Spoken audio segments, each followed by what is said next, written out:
must admit, I came very close to not coming out on my bike today.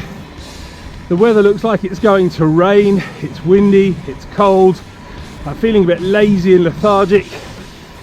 But then something very important happened yesterday to make me change my mind.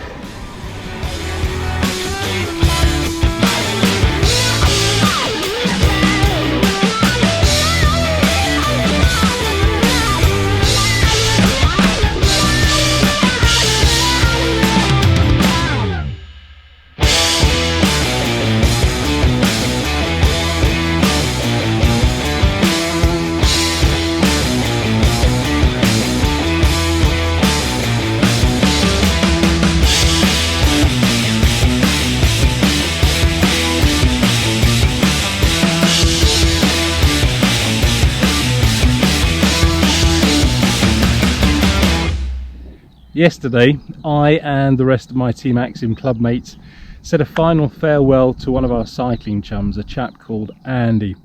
Now, Andy was only 51, but he died very suddenly and very unexpectedly at work about a month ago. Andy had to be one of the fittest people that I knew. There was nothing to him. He must have weighed about 65 kilos, and he was a very, very strong, very fit cyclist. So like I say, his death was very, very unexpected. Now, the last time I went cycling with Andy was on our 100 kilometer ride that we did back in March. And Andy had so many kind of circles of friends that it was very often a little bit difficult trying to pin him down to go out for a ride. But we managed to do it that day. But in typical Andy fashion, he had to cut the ride short because he was meeting up with his beer drinking chums later that afternoon. Still didn't stop him from doing more kilometres than we did, and we'd carried on. Pardon?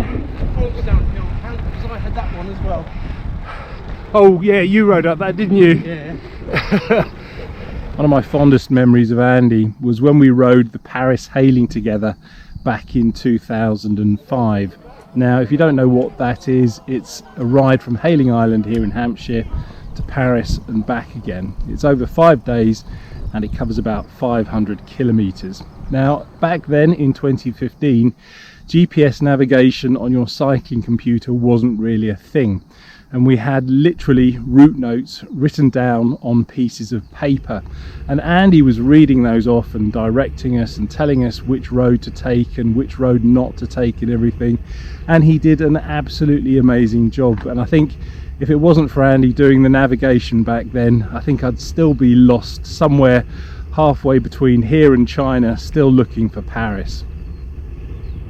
Andy was one of the nicest people that you could have ever met. He had so many different circles of friends and they all felt exactly the same about him. We were his cycling friends, he had his real ale friends, he had his gig friends, he'd go out and see live music with them, he had his going out friends, he had his theatre friends, he had loads and loads of different circles that he moved in. But the one thing that kind of struck us all yesterday at his funeral was just how much he embraced life. He wasn't one of these people that sat around wondering what to do. He always managed to find something to do and the good in everything. And with that sort of a sentiment in mind, we've all now started saying that we should all be more Andy, and that basically means just embracing life and doing the things that you enjoy doing. And that's why I came out today on my bike, even though the weather wasn't going to be that great. One of the last times I saw Andy was when I was cycling in Portsmouth. Now, if you don't know, Portsmouth is basically an island city. It's on what they call Portsea Island. And Andy had woken up that morning and thought to himself that he was going to walk the entire distance around the island, some 25 kilometres. And I caught up with him quite by accident as he was about halfway around. The very last conversation I had with Andy was about a week before he died. I was trying to talk him into coming to South Africa with me to ride an event called the Cap Argus, which is taking place in October. Andy had ridden it about 10 years before, so I was trying to pick his brains and find out what it was like, and of course, yes, trying to get him to come with me to do it. Now, he would have done, but unfortunately he was unavailable. He booked a load of gig tickets because we've just been released from lockdown and live music has just started up again, and he was very, very excited about going to see all of the bands. Now, I do realise that many of you out there will have no idea who Andy was.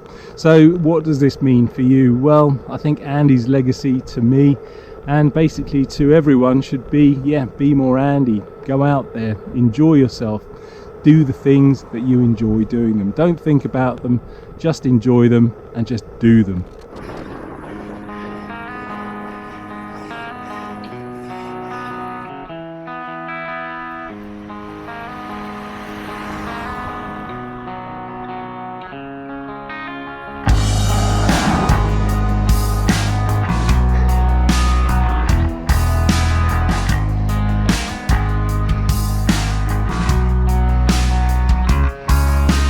So here's to you, Andy, wherever you are now.